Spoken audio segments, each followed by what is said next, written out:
Hey, my name is Jonathan Normalle. I'm 22 years old. I live in New York City. I'm from Denmark originally. I'm a model and actor, and I'm about to tell you some stories about my tattoos.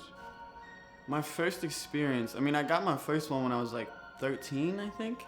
And honestly, I wasn't really that into it. It was more kind of like this could be a badass thing to get, and I was looking at it. I wasn't really thinking about getting one. It was more just, I always like thought they were cool. When I got my first one, I hid it for like half a year and it was terrible.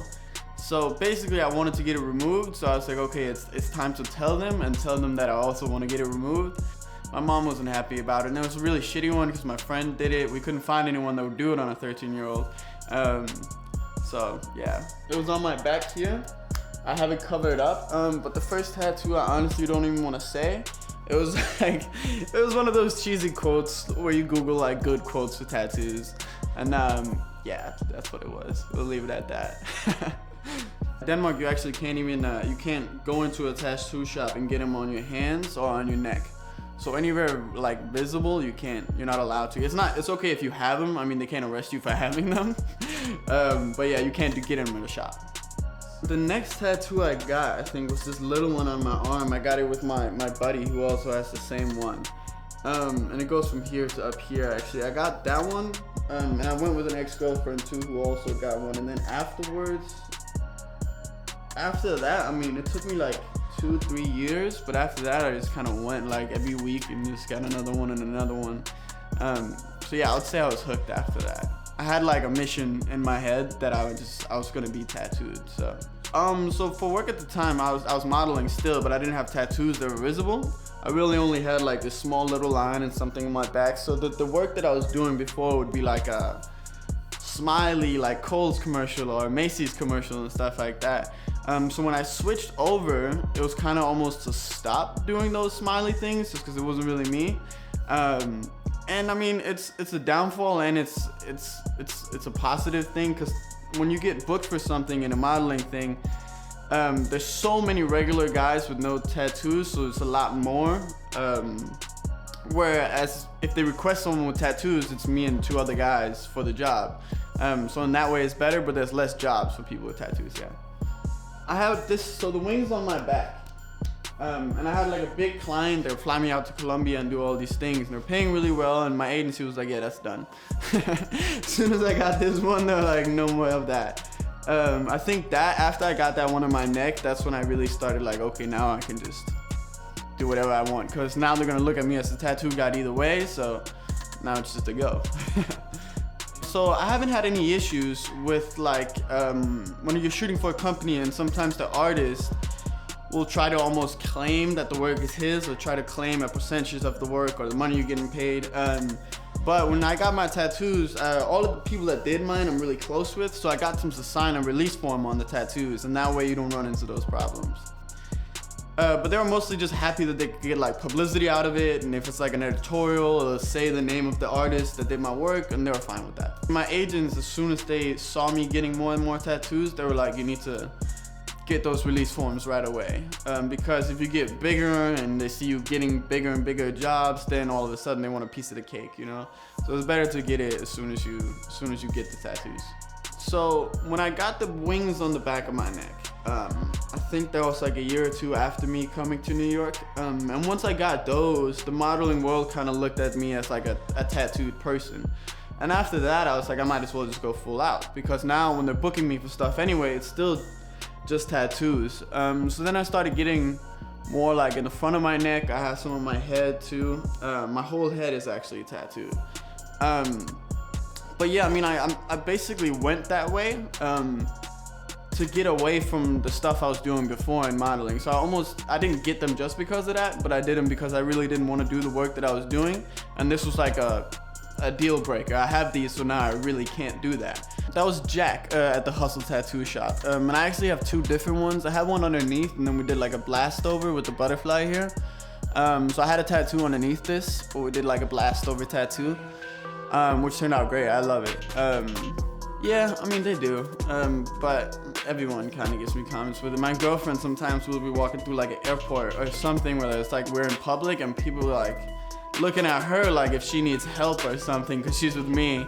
Yeah, everyone gives me comments. Just the other day, I was on the train, and this old lady has like a heavy suitcase. And I asked her if she needs help. She's already a couple steps in front of me, so I pick up the suitcase and just to help. And I asked her and she didn't really reply, but so I pick up the suitcase to help her, and she was a really elderly lady. So I pick it up and she starts screaming. She starts screaming and I drop it and instantly go up the stairs. But yeah, even stuff like that, you know, it's crazy. And just she had one look at me and was like, oh, he's stealing my bag. He's not helping me. Yeah. So my chest piece, first I got just the wings, not outlined or anything. And that I honestly had for a while and I wanted to work on it, but it just hurt so fucking bad. So I didn't really want to do it. But yeah, I got it filled in eventually. I added the flower here afterwards, added the shading afterwards. And I still might fill these in when I build up the courage.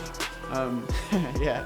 The chest for me was probably the worst. Like right here, when it hits like your sternum right here, that was my most painful spot. So the snake right here is a snake eating an apple that says truth. Honestly, a friend came up with the idea and I thought it looked cool. Most of my tattoos, it's because they look cool. Some have meaning, like I have my mom and my sister's name here. Some have meaning, but most of them, for me, is because I like the way it looks. I know some people will think like, oh, it's stupid, it's just the way it looks. But for me, if something really means something to you, you don't need to get it tattooed on your body. Most people just don't want to admit that they got it because it looks cool. But I gave mine mostly because it looks cool, yeah. So my forearms here, it says we are not the same. And I got a lot of, there was a magazine once that did a shoot for Caroline Herrera, and they, some people thought it was like almost like a racist or homophobic thing, and it's like that's just not what I meant at all. Since it was like we are not the same, and it was like, oh, but are we? And I got a bunch of feedback on that one. So I think people take that one the wrong way, but I like it. I do. Here I actually have Captain Hook, and I did like some funny stuff with it. I just always loved like the Peter Pan movies and stuff like that. So I don't know if you can see, but so I put a little small heart above Captain Hook's eye right here, like a small heart tattoo almost.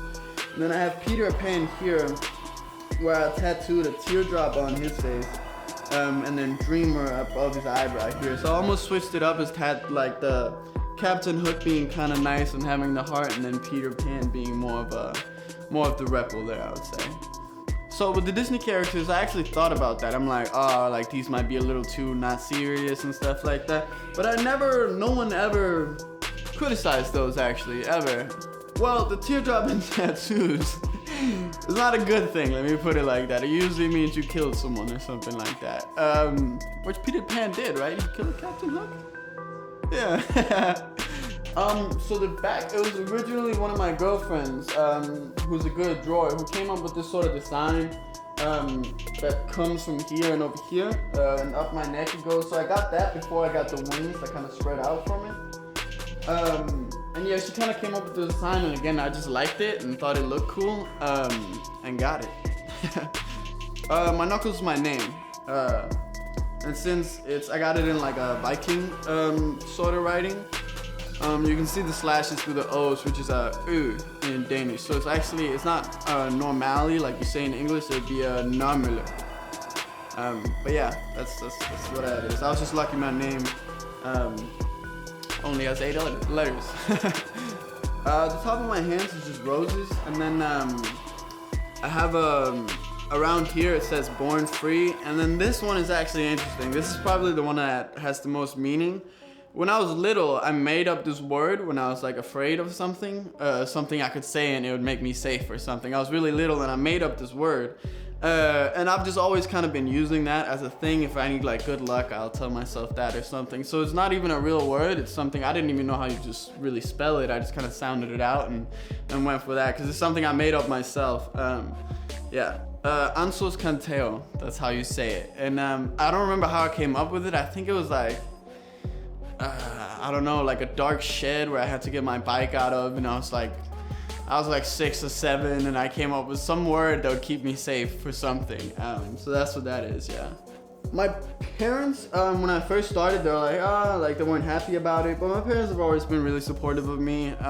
The neck tattoos, well, when I got the one on my back, they were like, okay, he's clearly like going for it. Where I mean, like when I would get a new tattoo, they'd always comment on it and be like, I want another one and another one. But then when I got my neck here, and it was like, okay, what can we do now?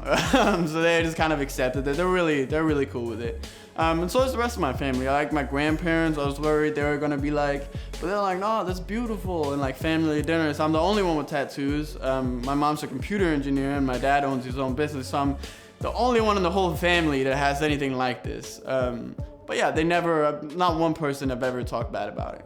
The future of tattoos is, like, I still have spots open here in my arms.